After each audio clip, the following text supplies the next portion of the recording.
Now, trucks have always been seen as off-road capable or able to do outdoorsy activities, but there really hasn't been an off-road segment until about 10 years ago with the emergence of the F-150 Raptor. Now, of course, nowadays we have things such as the Ram TRX and the Raptor R. The problem is those trucks will run you about $90,000, even $100,000. Now, there is a smaller but effective segment of off-road trucks that won't break the bank, such as this. This is a 2021 Ram Rebel, and you really don't have many other options. Or there's the F-150 Tremor.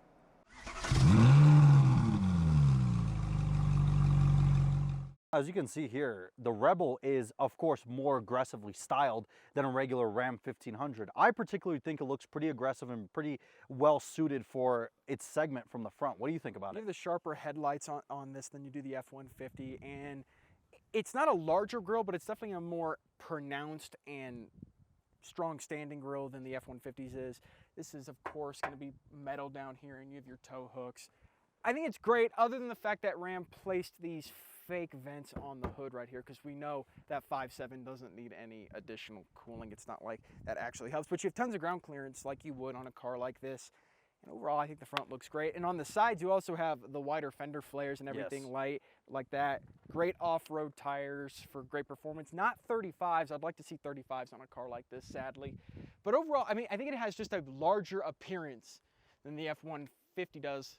It just stands out in the crowd more, you know? It's definitely got a more pronounced, look at me, I'm an off-road segmented truck than the Tremor does, because to me the Tremor just blends in with a lot of other F-150s. Yeah. Whereas when you see one of these coming down the road, at this point you can either be like, oh, it's a Rebel, or you may even confuse it for a TRX. It doesn't look like a 1500 Lariat. No, it does not, because the TRX shares this grille. That's a fun fact. So yes, the truck definitely looks like it's big, burly. I love the fender flares. I think it makes the truck a lot more pronounced, especially coming down the road.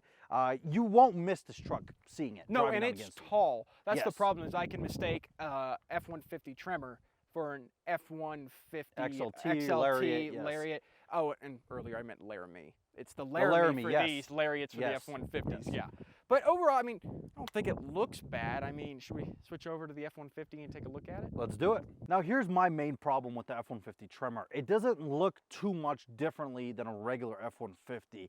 You can actually get the same front end on a Lariat with the blackout package. So it's kind of like, sure, you're getting an off-road themed truck, but it's like, does it look crazy enough different than a regular Lariat F-150? No, I agree. I think that Ford didn't do an amazing job of making this look too different than a normal F-150 Lariat or XLT. You do get some kind of indicators that this is a Tremor. You have the orange stripe across the grille, and then you have the orange tow hooks down here with some other orange accents on the car. And just like the Rebel, you have the fake hood vents up here, which don't do anything for this 3.5 V6. It's not much different. The grille does have a kind of different design. What's nice is you get these sharp design LED headlights. And they're larger than the Rebels, and they are pretty cool, but it's nothing special. I must say though, I do prefer the headlights on the F-150 than the Rebel ones. The Rebel ones just seem like they're kind of just like regular headlights. I mean, sure, they are by Xenon, but it's kind of like they're not, you know, these, at least they look very aggressive, especially when you see this truck coming behind you. That's true. Just with the way they're especially on designed. Something like the Raptor. Yeah, they look great. Better than the TRXs. So it is a lot higher quality in certain places than the Rebel is. It looks smaller, but I don't know if it actually is. We're on a kind of a slope, down slope here. Great ground clearance as well, and as standard, you get these all-terrain tires, which is nice. Yep, definitely nice tires. That we must mention that though, the Ram Rebel, that one is of course used, so and it's not riding on the stock factory wheels or tires. It does have aftermarket ones. Yeah. The thing is with it though is you can also feel them, because off-road, I do think you mentioned that this rides a lot better. This rides so much better than the Rebel. The Ram is very jittery, especially with and I mean, we're not really doing any crazy off-roading. This is just like trail, dirt, trail, but you hit a tiny pebble and that Rebel feels like it jitters around the whole truck, it doesn't feel very stable. And yes, of course, that could be down to those wheels and tires. So don't go crazy in the comments, be like, well, mine doesn't do that. Yours probably doesn't have those wheels and tires. Well, and this doesn't seem to have the Fox suspension that the Raptor does, and I don't think that has the Bilstein suspension it does that not. The TRX does. That thing has regular shocks that are on just a regular Ram. It does seem like it has a level kit on it because it sits a little bit taller than a Ram 1500 would.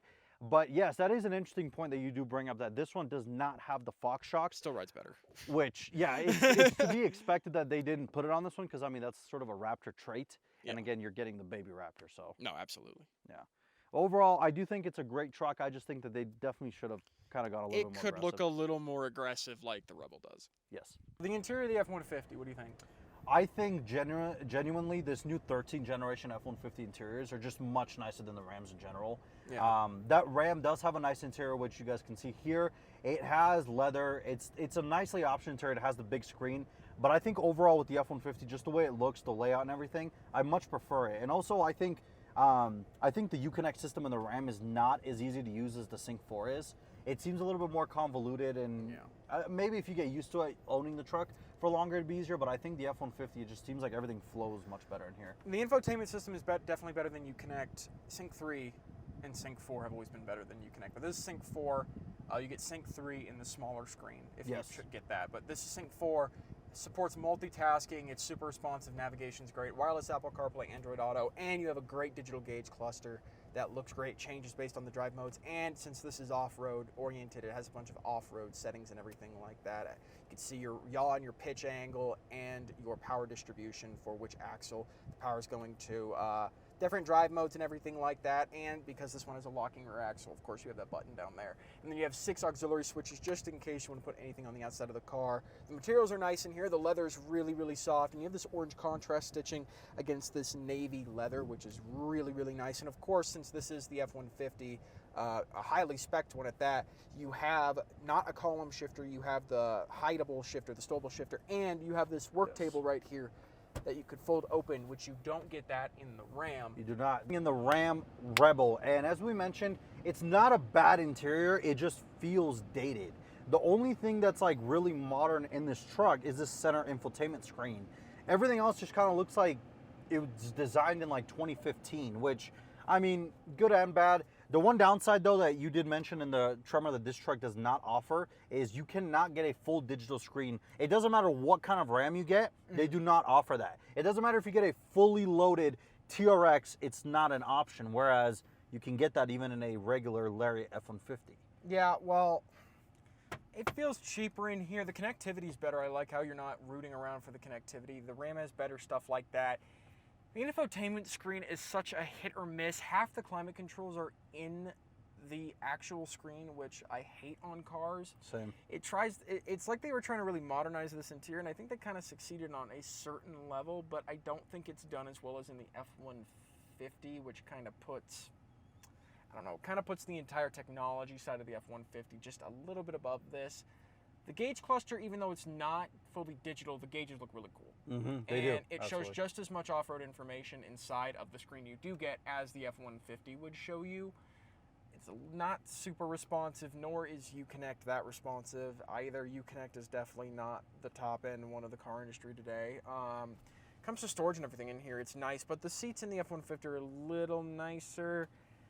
And overall, it just feels kind of cheap compared to the F-150.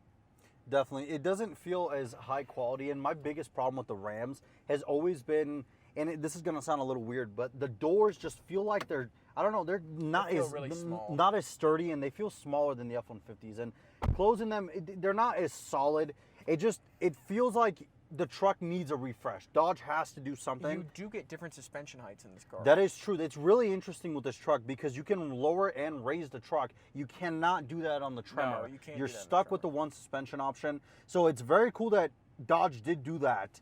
But at the end of the day, it's sort of a trade-off. I mean, do you prefer a more rugged-looking truck, but you sacrifice the interior, or do you take the F-150 where it's a nice interior, but it's sort of a bland-looking truck? Now, your only, funny enough, engine option for this truck is the tried and true 5.7 liter Hemi V8, which has been in every single Chrysler, Dodge, Ram product for the last 20 years. Yeah, well, it's funny because Stellantis, who now owns all of these companies, for their Ram and Dodge products, and even Chrysler in some cases, they're the only ones who will do standard a big V8 in these cars. Yeah. You have to think on the F-150 over there, it's a 2.7 liter V6 Yes, on a lot of their yes. F150s, which is the standard option, which is still a pretty torquey V6.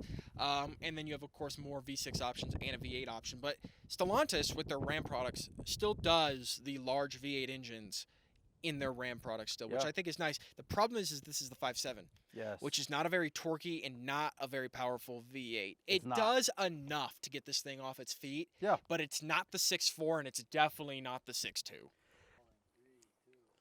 Two engine options in the F-150, 3.5 or 5.0. This is the 3.5.